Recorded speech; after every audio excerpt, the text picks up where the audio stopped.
खजूरी वाली हाय अच्छा तो ले एक का फाक जाए क्या किए बा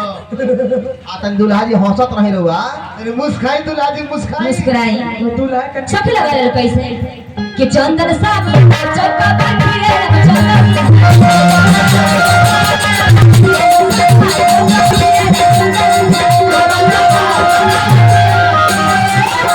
चंदन संहार चौका बाकी है रामचंद्र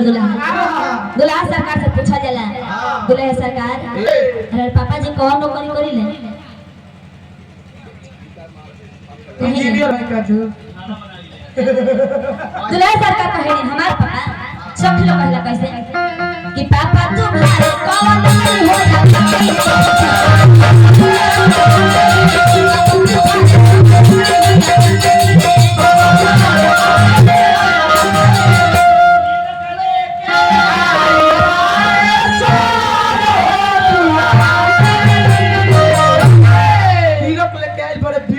सार हो दुल्हा के ए दुल्हा सरकार के तिलक चढ़ेला आ तिलक में सामान आई रहेला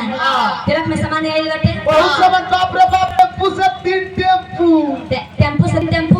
सवारी बड़ा सभी सवारी ले बहुत आइटम आया है क्या लाए हैं आइटम नंबर 1 क्या है छेदाई छिप्पी छेदाई छिपी काबो तेरा पाहुन अच्छा ठीक बाटे अरे पितरिया इहो कोनो अथी खराब नहीं बोले यही में बिट्टू तिवारी का बहन जलेबी पड़ी है आता है मोतीलाल जी के दीदी जिलेबी पड़ी है आइटम नंबर 2 क्या तुम मुँह चम्मच मुँह चम्मच में कौन खूबी बा बहुत खूबी बा क्या दुल्हा एक ओर से छोला खाई है जी। और एक ओर से मार भात इहो ठीक है बा दोसर आइटम नंबर 3 क्या है बहुत सुंदर आइटम है क्या ये देखिए सिलाई मशीन पहले का डोरा सुई देखी लो इधर दुल्हा का सिलाई मशीन हो हां इधर दुल्हा का पैंट फाड़ दे दुल्हा का पैंट फाड़ दे हमरा बुझाता बेया जी के धोती और क्या है